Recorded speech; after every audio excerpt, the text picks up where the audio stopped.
Department is devoting its time, attention and resources to this arrest, and that is the real indictment of wrongdoing in this case. Again, I'm directly quoting from Don Lemon's attorney here. The statement ends by saying, "This unprecedented attack on the First Amendment and transparent attempt to distract attention from the many crises facing this administration will not stand. Don will fight these charges vigorously and thoroughly in court." That's a statement from Don Lemon's attorney on his arrest last night. We're covering this here on CBS News as our reporters try to confirm information with their sources in LA, in Washington, and in other places. But it appears that this could be connected to Mr. Lemon's efforts as an independent journalist to cover anti-ICE demonstrations in Minnesota. We were just speaking with our Lilia Luciano, who has been reporting extensively from the ground there in Minnesota, who made the point that after this incident, which you're seeing on your screen, there was an effort to bring charges against not just Don Lemon, but other protesters there. But a federal appellate court declined to file charges, and they also declined to order a lower court judge to sign arrest warrants for 5 people. That includes Lemon. One of the 3 judges said he felt there was probable cause to justify the arrests, but multiple people were charged in connection with that demonstration, and it was also linked to an ICE official who appears to be one of the pastors at that church. And there had been apparently an effort by the Trump administration to make some kinds of charges stick. Lilia, if you can still hear me, can you help us understand that legal effort post-demonstration that ultimately failed to make charges stick to Lemon? Because something has happened between that, obviously, and now. Yeah, we are continuing to report on exactly how things got to that point of him being arrested involving the HSI and the FBI overnight in Los Angeles. But look, the officials that I have talked to here in Minnesota have been the state officials, extremely critical of the handling of not just the ICE operation, not just the killing of Alex, Freddie, and Renee Good, but the agents' participations or the agents' activities against people just trying to document what they're doing, and that includes journalists. We have seen agents who have, pushed journalists or forced them out of the scene, saying that they are impeding with law enforcement activity. There's a great deal of concern here in Minnesota and, of course, across the country, too, with those actions. So yesterday I sat with the prosecutor for the state of Minnesota who is overseeing the investigation into Alex Preddy's killing and Renee Good's killing. And she was very strong with her words about how the federal government is acting. She says that her investigators, the state investigators, are being excluded from the evidence and the investigation, the federal investigation into those killings. She's very concerned, calls it all unprecedented, concerned with the way that that the government is kind of conflicting with the state. And this is all, I mean, right now, what we've been covering here, this is all happening as Tom Homan showed up yesterday in Minneapolis and basically changed the tone and said that there would be a scaling back of the amount of agents that are here on the ground if the state cooperates. When you see such a high-profile journalist as Don Lemon, somebody who was an anchor for years at CNN, somebody whose face and name many people recognize in this country, being arrested while he was at a church interviewing the pastor that was being, targeted by the protesters, or, who the protesters showed up to protest. I think you have such a big story, you have such a big concern, such a strong message about the First Amendment. That is what we're hearing from Don Lemon's attorney. We don't know what the charges are. We don't know exactly what Don Lemon's activities were inside that church. But in terms of messaging, go ahead.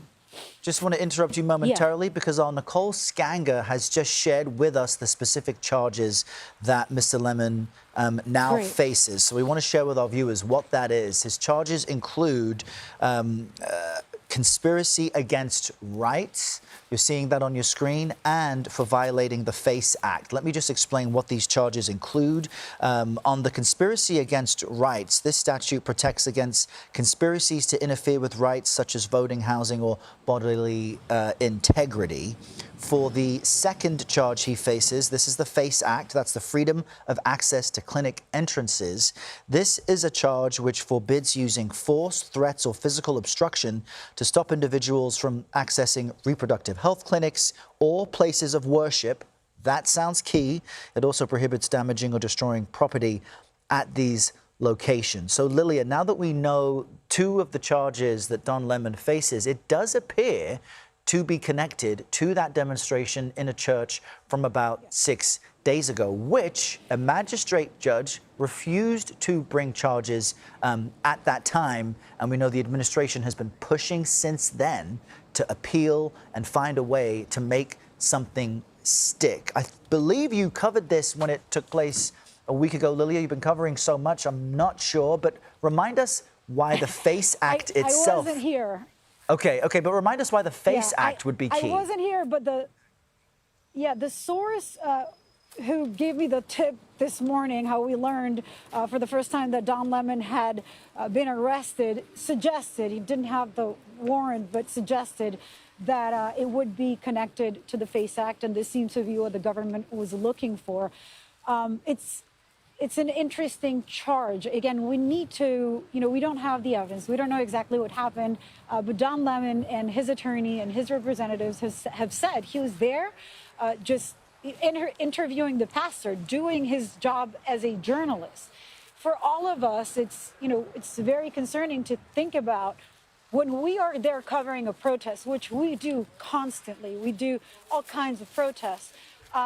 The actions of the protesters and whatever charges are brought against the protesters, whether or not they are legal, justified, protected by the First Amendment, you don't have that expectation that you are going to be also arrested and charged for being there. We have been tackled, tear gassed in this country and other countries. But when it comes to pressing charges, this is a very serious thing that the government is saying to all of us. To all of us covering protests, to all of us engaging in journalism and bringing the audience what is happening from the ground, especially when it comes to somebody who is, not as well. He is working as an independent journalist, but somebody who people know as a journalist, who has such a name and a face and is so widely recognized.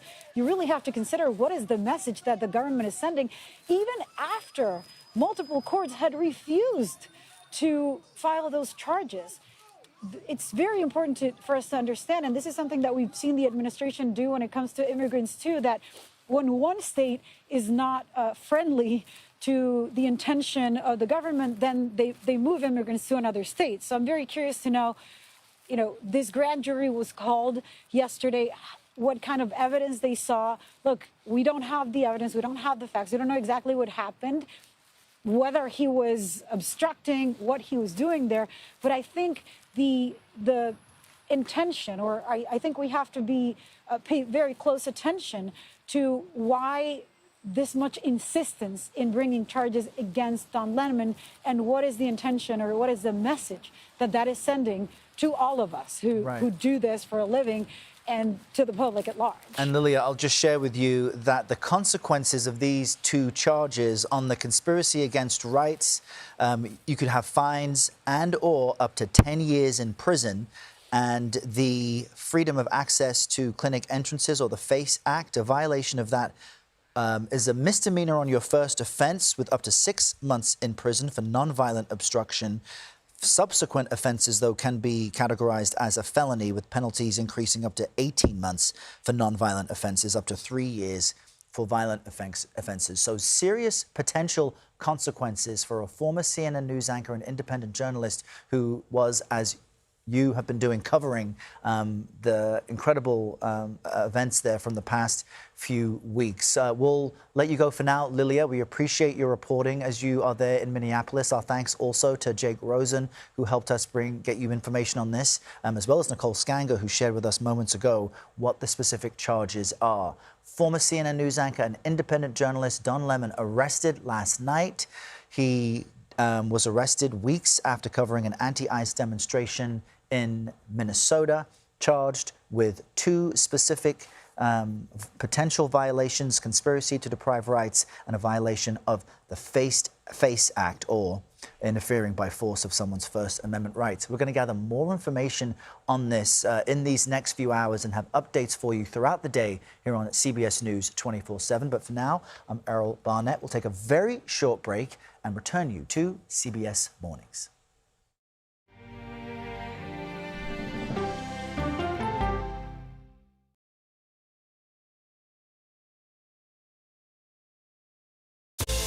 Money Watch is your no-nonsense guide to taking control of your finances, where I offer practical, real-world advice with no jargon and no judgment.